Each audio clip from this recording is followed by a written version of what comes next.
Broken വീറ്റും നേന്ത്രപ്പഴവും കൊണ്ട് ഒരു അടിപൊളി ഉപ്പുമ എങ്ങനെ ഉണ്ടാക്കാൻ നോക്കാം. അപ്പം ബ്രോക്കൺ വീറ്റ് എടുക്കുക, ഒരു നേന്ത്രപ്പഴം എടുക്കുക. അപ്പം ബ്രോക്കൺ വീറ്റ് നമ്മൾ ഒരു ഗ്ലാസ് ഇവിടെ അളന്നെടുത്ത് പാത്രത്തിലിട്ട് കഴുകണം. ഒരു 2 മണിക്കൂർ ഇട്ട് ഒന്ന് കുതിർക്കാൻ വയ്ക്കണം. നല്ലപോലെ കഴുകിയതിന് ശേഷം കുറച്ച് വെള്ളം ഒഴിച്ച് കുതിർക്കാൻ വെച്ച് 2 മണിക്കൂർ വെച്ചിരുന്നാൽ മതി.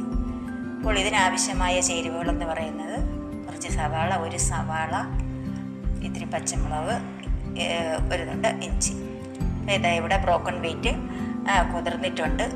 അതിന് ഈ കുതിർക്കാൻ വെച്ച വെള്ളമാണ് 1 ഗ്ലാസ് ഉണ്ട്. 1 ഗ്ലാസ് ഗോതമ്പ് ബ്രോക്കൺ വീറ്റാണ്.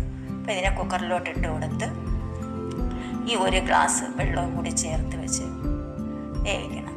സാധാരണ ഉപ്പുമാവെന്ന് പറയുമ്പോൾ നമ്മൾ സൂചി ഗോതമ്പിൻ്റെ ഉപ്പുമാവ് ഉണ്ടാക്കാറുണ്ട്, റവയുടെ ഉപ്പുമാവ്, സേമിയത്തിൻ്റെ ഉപ്പുമാവ്, പിന്നെ അവലുപ്പുമാവ്, ഇങ്ങനെ ഒത്തിരി ഉണ്ട്. അപ്പം ഗോതമ്പിൽ തന്നെ സൂചി ഗോതമ്പാണ് നമ്മൾ സാധാരണ ഉപ്പുമാവിന് എടുക്കുന്നത്. ഇത് കഞ്ഞി വയ്ക്കാനായിട്ട് ഉപയോഗിക്കുന്ന ഗോതമ്പാണ്. പക്ഷേ ഇതിലും നല്ല അടിപൊളിയായിട്ട് സൂപ്പർ ടേസ്റ്റിൽ ഉപ്പുമാവ് ഉണ്ടാക്കാം. അപ്പോൾ ഇതൊന്ന് 2 സീറ്റ് കേട്ടാൽ മാത്രം മതി. ഒരു മീഡിയം ഫ്ലെയിമിൽ വെച്ചിട്ട് 2 സീറ്റ് കേട്ടിനെ വേവിക്കണം. എന്നിട്ട് നമ്മൾ ഈ നേന്ത്രപ്പഴം എടുത്ത് 4ആയിട്ട് കട്ട് ചെയ്യണം. എന്നിട്ട് അതിനെ ഇതേ രീതിക്ക് കട്ട് ചെയ്തതിന് ശേഷം നമ്മൾ നെയ്യിൽ ഇത് വഴറ്റിയെടുക്കണം. ഇങ്ങനെ ഇത്രയും രീതിയിൽ കട്ട് ചെയ്തെടുത്തിട്ടുണ്ട്. കട്ട് ചെയ്തെടുത്തതിന് ശേഷം നമ്മളൊരു പാൻ അടുപ്പത്ത് വയ്ക്കാം. എന്നിട്ട് ഇതിലേക്ക് വേണ്ടുന്ന 1 കപ്പ് നാളികേരം കൂടി ചിരകിയതും കൂടി എടുക്കുക.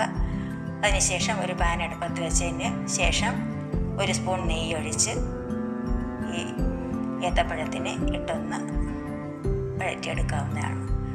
ഈ ഏത്തപ്പഴം അതിലോട്ട് ചേർത്ത് കൊടുത്ത് ഒന്ന് ലൈറ്റായിട്ടൊന്ന് ഫ്രൈ ചെയ്തെടുക്കണം. ലൈറ്റായിട്ടൊന്ന് വരട്ടിയാൽ മതി.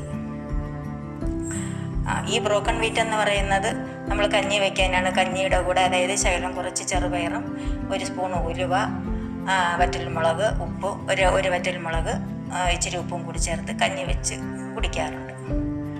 അതാണ് സാധാരണ ഈ ബ്രോക്കൺ വീറ്റ് കൊണ്ട് ചെയ്യാറുള്ളത്. പിന്നെ ഉപ്പുമാവ് ഉണ്ടാക്കും, പക്ഷേ ഉപ്പുമാവ് എല്ലാവരും ഒന്നും ഉണ്ടാക്കാറില്ല.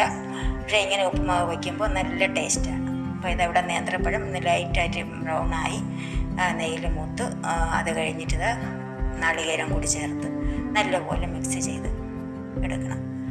കൂടുതൽ അങ്ങനെ നാളികേരം ചുമക്കുകയൊന്നും വേണ്ട. ഇത് ഒന്ന് ലൈറ്റായിട്ടൊന്ന് തേങ്ങയുടെ അങ്ങ് പോയാൽ മതി, പച്ചമണം പോയാൽ മതി. എന്നിട്ട് 1 സ്പൂണ് ശർക്കര പൊടി ചേർത്ത് കൊടുക്കുക. ശർക്കരയ്ക്ക് പകരം 1 സ്പൂണ് പഞ്ചസാരയും ചേർത്ത് കൊടുക്കുന്നതാണ്.